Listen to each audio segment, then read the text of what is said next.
시작하겠습니다. 안녕하세요, 선생님. 안녕하세요. 네, 선생님 이번에도 블라인드 바로 시작해 보겠습니다. 95년 네. 6월 26일 9월 26일. 여성분이십니다. 네. 음력으로 말씀드렸고요. 네.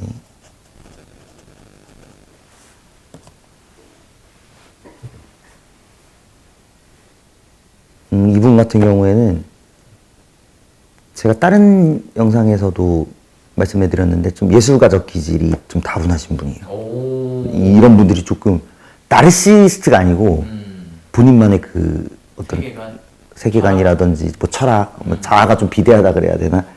뭐 이렇게 표현하면 좀 웃긴데 그런 뭔가 자기만의 그런 게 커요. 그 이런 분들이 희한하게 어떤 분야에서 실력이 나쁜 분들이 없어요. 다 잘해요. 완전 그냥 뭐라 그래야 돼. 그냥 자기 분야에 대해서. 네.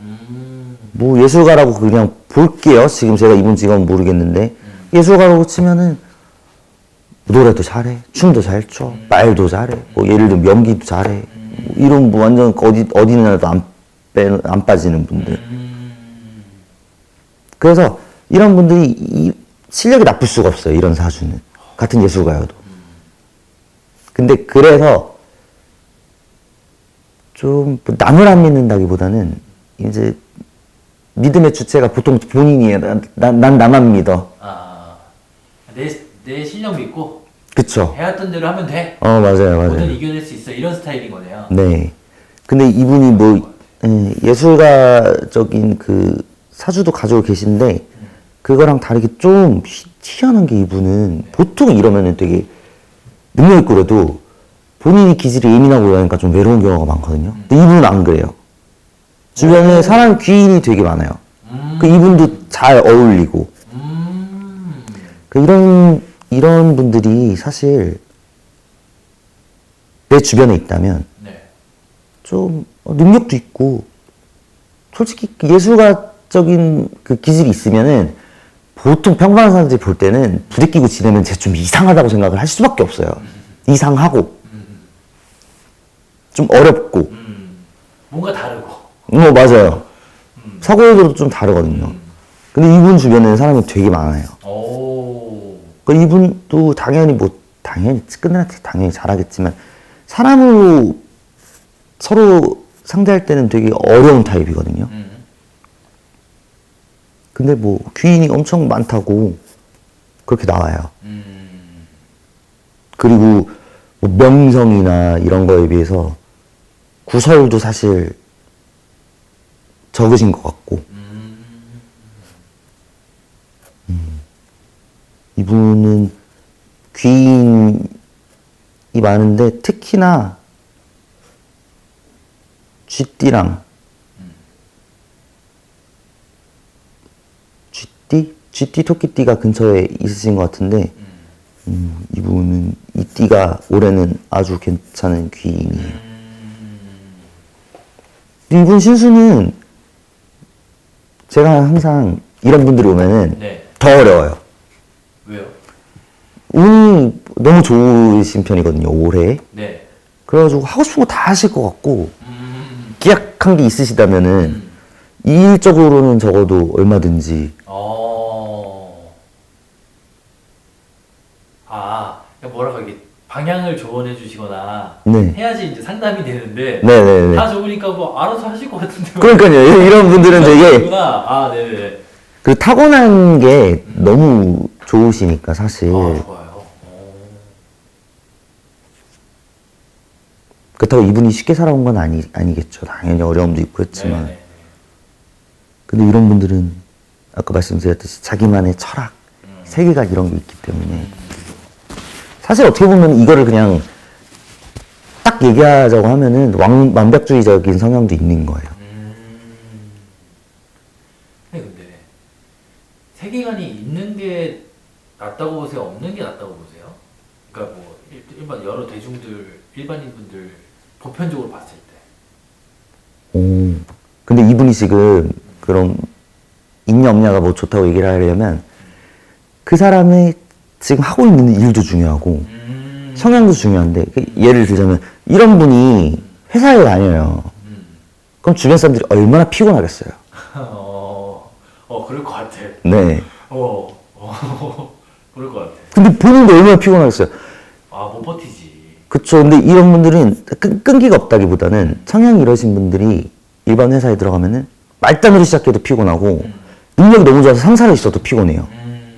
근데 이게 뭐 예를 들자면 제가 예술가적 기질이 있다 그랬잖아요. 네. 근데 예를 들자면 어디 공연단의 단원이라든지 아니면은 뭐 단장님이라든지 이러면은 좋겠죠. 거기는 그렇게 예술하는 사람들이 모여 있는 곳이니까. 우문현답이네요, 선생님. 근데 그 사람이 어디에서 배치가 돼 있느냐에 따라도 많이 다른 것 같아요. 근데 저는 개인적으로 이렇게까지는 아니더라도 그래도 본인만의 뭔가 그게 있어야 되지 않겠어요? 철학이라든지 세계관이 있어야지 굴러가니까. 선생님도 좀 있으신 편이죠? 저요? 저는 좀 있어요. 저는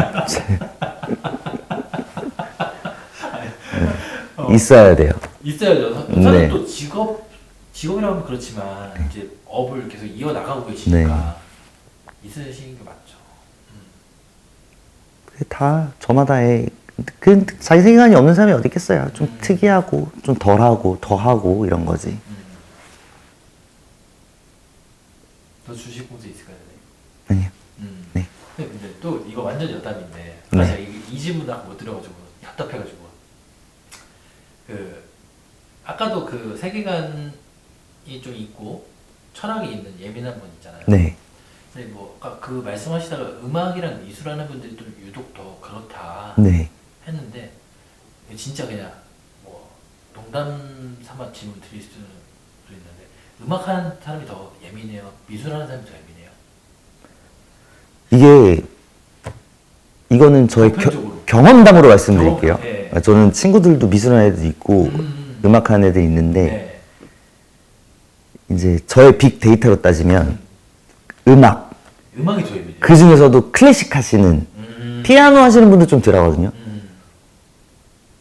제 주위에 클래식 하는데 예민하신 분들은 보통 이제 현악기 하시는 분들이 많이 예민하시더라고요. 근데 또 궁금한 게 예민할수록 잘하나요? 그 분야에. 예민해도 강도가 있잖아요. 네. 뭐 이분도 한예민 하신 것 같고 아까 봤던 분 공개 안 했으니까 봤던 분도 예민하다고 느껴지거든요. 네. 예민할수록 잘하나? 그쵸. 제가 봤을 땐 평균적으로 그런 것 같아요. 그게 좀 예민하신 분들이 또 그런 게 있어요. 예민하다는 거는 뭔가를 좀 더 잘 느끼는 것도 있거든요. 그럼 디테일이 살아있다는 소리도 돼요. 그래서 좀 그 완벽주의자 성향을 가지신 분들이 되게 많아요. 그래서 내가 이걸 못하는 것도 싫은 거예요, 지금. 그렇다고 막 무던하신 분들이 못한다는 게 아니고 또 장르마다 그 장단점이 있겠죠. 너무 음악 같은 건 디테일이나 이런 게 중요하고 또 어떤 일에서는 좀 무던해가지고 뭐 스트레스 관리나 아니면 힘든 일도 그냥 반복적으로 해야 되는 일도 있고 그럴 때는 서로 어떤 성격의 장단점이 있는 거겠죠. 감사합니다. 속이 풀렸습니다. 아, 네. 감사합니다. 네.